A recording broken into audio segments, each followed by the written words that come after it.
Assalamualaikum warahmatullahi wabarakatuh. Apa kabar sahabat beriman? Selamat datang di Khazanah Islam. Di video kali ini kita akan membahas kisah dahsyat di zaman Rasulullah yang jarang diketahui.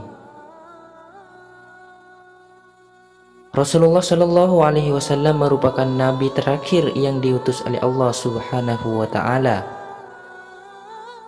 Beliau diutus sebagai Rasul untuk menyampaikan wahyu Allah kepada manusia. Beliau adalah manusia tanpa dosa, namun tidak pernah sombong dan senantiasa bertobat sepanjang hidupnya. Istimewanya lagi, Rasulullah adalah makhluk kesayangan Allah semenjang masa dan tidak ada penggantinya hingga kini. Sebagai manusia yang diutus kepada umatnya, tentu saja beliau sudah punya jaminan berupa penjagaan dari Allah selama hidup di dunia. Sehingga tidak heran banyak sekali kejadian tidak biasa yang sulit dicerna dengan logika namun dialami oleh Rasulullah Shallallahu Alaihi Wasallam. Mengutip dari berbagai sumber, berikut beberapa rangkuman kisah menarik Rasulullah yang jarang diketahui. Semoga dengan diceritakannya kisah-kisah ini akan semakin meningkatkan kecintaan kita terhadap Rasulullah dan meneguhkan iman kita terhadap Sang Maha Pencipta. Kisah apakah itu? Tonton sampai selesai. Yang pertama, kisah batu yang memberi salam kepada Rasulullah Sallallahu Alaihi Wasallam. Kisah menarik pertama yaitu bercerita tentang sebuah batu yang memberi salam terhadap Rasulullah Sallallahu Alaihi Wasallam. Kisah ini berawal ketika Rasulullah masih berada di Mekah sebelum diangkat menjadi nabi. Tentu saja hal ini menjadi unik dan aneh, sebab batu adalah benda yang tidak bisa berbicara. Rasulullah Sallallahu Alaihi Wasallam pun mengetahuinya, akan tetapi beliau dan para sahabat tidak satu pun berpikir untuk memungut atau membawa pulang batu tersebut, apalagi untuk dijadikan penangkal atau alat terapi jika beliau sakit. Dari sahabat Jabir bin Samrah, ia berkata bahwa Rasulullah Shallallahu Alaihi Wasallam telah bersabda, "Sesungguhnya aku mengetahui sebuah batu di Mekah memberi salam kepadaku sebelum aku diangkat menjadi nabi. Sesungguhnya aku mengetahuinya sampai sekarang." Hadis Al-Bukhari Muslim. Itulah kisah yang pertama. Yang kedua, kisah tangis tiang masjid dari batang kurma. Kisah unik lainnya ketika zaman Rasulullah adalah kisah tangis tiang masjid yang berasal dari batang kurma. Diriwayatkan dalam sebuah hadis dari Jabir bin Abdullah, ia berkata, jika Rasulullah berkhutbah, beliau bersandar kepada batang kurma di salah satu tiang masjid.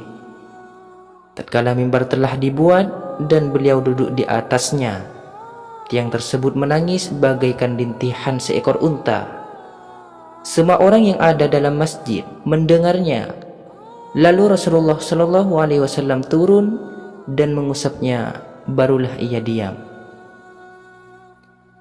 Berdasarkan hadis di atas, dijelaskan bahwa tiang tersebut merasa sedih karena Rasulullah tidak lagi menjadikan dirinya sebagai sandaran.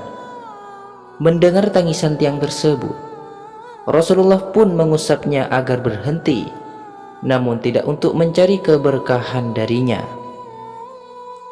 Itu cerita yang kedua.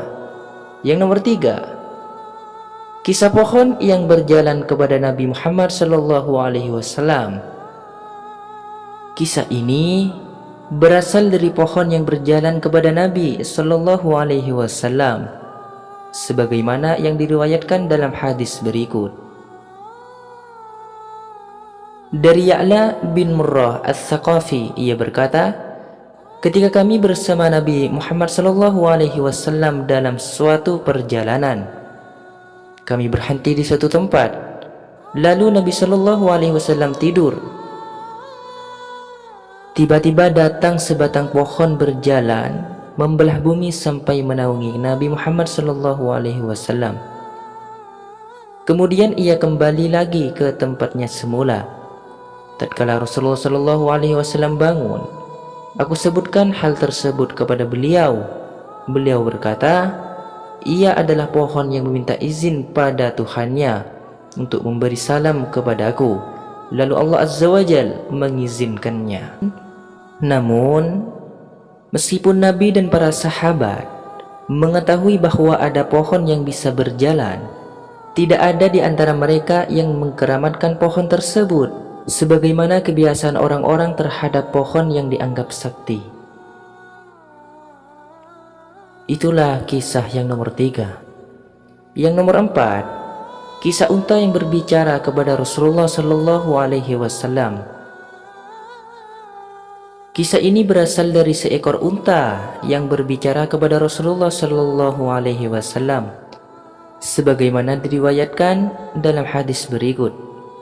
Dari Ya'la bin Murrah Ats-Tsaqafi, ia berkata, ketika kami bersama Nabi Muhammad SAW dalam suatu perjalanan, kami melewati seekor unta yang sedang diberi minum. Tatkala unta tersebut melihat Nabi SAW, ia mengeluh dan meletakkan lehernya. Lalu Nabi SAW berdiri dekatnya dan berkata, mana pemilik unta ini? Lalu datanglah pemiliknya, dan Nabi Muhammad SAW berkata, juallah ia kepadaku. Lalu pemiliknya menjawab, kami hadiahkan padamu ya Rasulullah. Ia adalah milik keluarga yang tidak memiliki mata pencaharian selain unta ini. Rasulullah SAW berkata, sesungguhnya ia telah mengadukan tentang banyak bekerja dan kekurangan makanan, maka berbuat baiklah kamu kepadanya. Jadi itulah sahabat beriman, kisah nomor 4. Sekarang kisah nomor 5. Pada zaman kenabian Rasulullah, beliau pernah diminta oleh kaum Quraisy untuk menunjukkan mukjizatnya secara nyata. Rasulullah memohon pertolongan kepada Allah. Saat itu juga beliau bersabda, saksikanlah. Diriwayatkan Anas bin Malik, orang-orang Mekah diminta Nabi Muhammad SAW memperlihatkan suatu mukjizat. Maka beliau menunjukkan bulan yang terbelah menjadi 2, sehingga gua Hira itu dapat mereka lihat di antara 2 belahannya. Peristiwa terbelahnya bulan sebagai mukjizat Nabi Muhammad SAW ini diterangkan dalam ayat-ayat pertama, khususnya surat Al-Qamar. Itulah sahabat beriman, kisah nomor 5. Sekarang kisah nomor 6. Nomor 6 ini adalah kisah air memancar dari sela-sela jari. Diriwayatkan oleh Abdullah, suatu ketika para sahabat menyertai Rasulullah dalam sebuah perjalanan dan mereka nyaris kehabisan air. Nabi SAW bersabda, bawalah kemari air yang tersisa.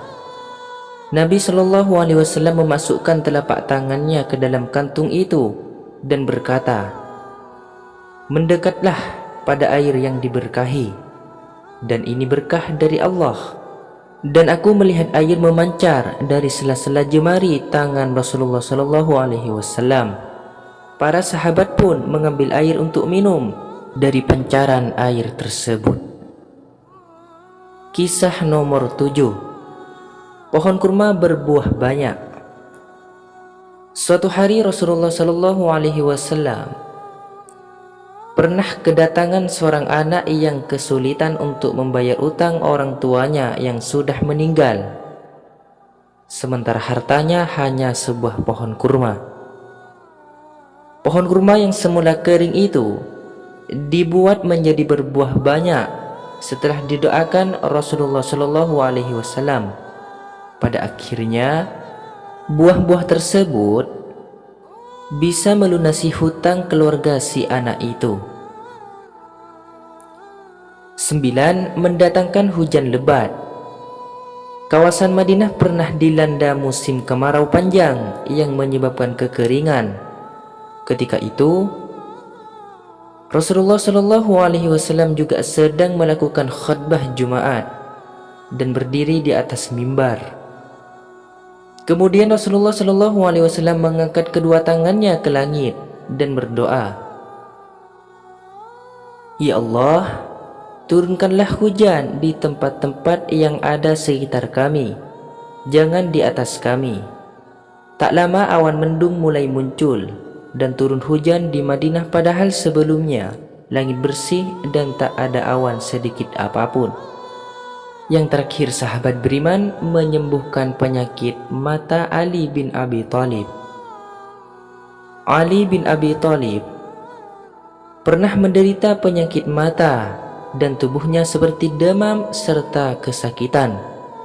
Mengetahui kondisi Ali bin Abi Thalib, Nabi Muhammad segera menolongnya. Nabi Muhammad Shallallahu Alaihi Wasallam meniup mata Ali bin Abi Thalib yang sakit sambil berdoa agar penyakitnya disembuhkan. Sejak saat itu, sembuhlah penyakitnya dan tak lagi merasakan kesakitan. Jadi itulah sahabat beriman, bukti nyata mukjizat Nabi Muhammad Shallallahu Alaihi Wasallam dari Allah Subhanahu Wa Taala yang jumlahnya sangat banyak hingga tak terhitung. Semoga kisah ini bermanfaat untuk kita semua. Lebih dan kurangnya mohon dimaafkan. Khilaf ataupun keliru itu datangnya dari saya pribadi sebagai manusia biasa. Saya akhiri, wassalamualaikum warahmatullahi wabarakatuh. Tetap di Khazanah Islam.